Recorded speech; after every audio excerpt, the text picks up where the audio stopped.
Here is my Rode Procaster with the Rode arm here, the desk arm, XLR cable, and it's going into the Shure Mvi. And this is the best web audio combo I've used, and I recommend for a lot of people that want to save space but want the best audio quality with the ease of use. And in this video, I'm going to run through what it sounds like using the Procaster and the Shure Mvi. And the way that this is connected here is it just mounts down there to the desk and it screws in with pressure. And it already also comes with these Velcro clips to clip down the wire. And then the microphone, here's the Procaster. It comes with the mount right here to connect it to the arm. And some people use a shock mount, a big shock mount, but all I don't touch my table very much, and I don't touch this, so I don't need it to absorb the shock. But if you touch your table a lot or if you move the microphone a lot, it's recommended that you have a shock mount that's separate that I don't have. And as far as the windscreen, the mic itself has some wind suppression, but it helps to have this windscreen here. And this is the official Rode windscreen that you can get. It's the official accessory for this microphone. And then when I'm talking in it, you don't want to talk directly into the mic. You want to go off to the corner a little bit while you're talking so you don't get the plosives of the mic. And then when it comes to the Shure Mvi, this is the size of a small little rock. It's the size it fits in my hand. Shure, there's a bunch of brands you can get, digital audio interfaces that connects XLR to USB. I look on the back, you can see there's one XLR and there's a USB cable that plugs into the computer, which is plugged in right now. And there's a headphone jack there. There's also a switch that uses phantom power, which I do not have enabled. If you need phantom power, you can use it, and the phantom power comes from the USB connection. That's where the power comes from. But for this Procaster, it doesn't require phantom power. It's a dynamic microphone.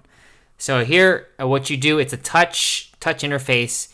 You just swipe the plus or minus to increase the volume levels. Right now, I have it on automatic, but I also, if I wanted to, can move up the audio, the input.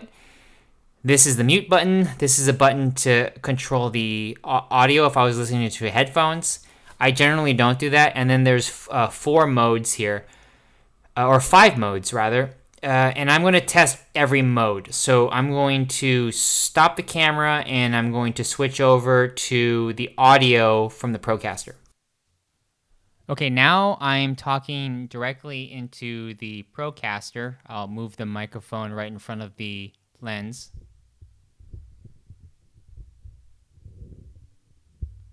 Well, it's too big, but I have it right in front of me. And I'm focused on the Shure Mvi because I'm going to show the different settings. So right now you're listening to the microphone without any kind of effects on it. This has 4 effects. Right now, the 5th one is completely flat. This is what it sounds like when it's completely flat. I'm going to hit the mode dial, and it's going to go to the dialogue setting. Now, this is the dialogue. This is meant for speech, for podcasting. This is what it sounds like. You should hear EQ differences. Now I'm going to switch over to music when you're listening to music.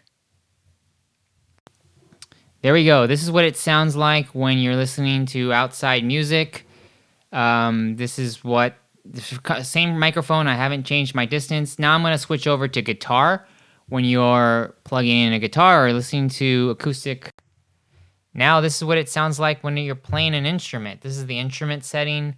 I haven't moved. I'm talking the same volume, same distance, and everything. This is the last and final setting. It's on speaker. And this is what it sounds like.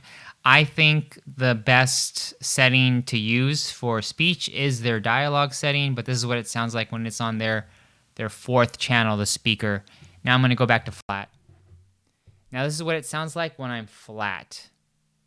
And there you go. So those are all the settings. I think this is a great setup. If you can, the Procaster is usually available and in stock, so get the Procaster. You won't regret it if you're doing a lot of web content, or if you're doing narration, or if you want to record anything. You're gonna sound good. My voice is, some people would say have a more of a high pitched, sort of annoying, not sort of, but some people are very annoyed with my voice. I'm annoyed with my voice, but if you have a deep voice, this is a good microphone for it, and this is the perfect audio interface. Minimalistic, very small, can fit in, is very portable. Highly recommend this combination.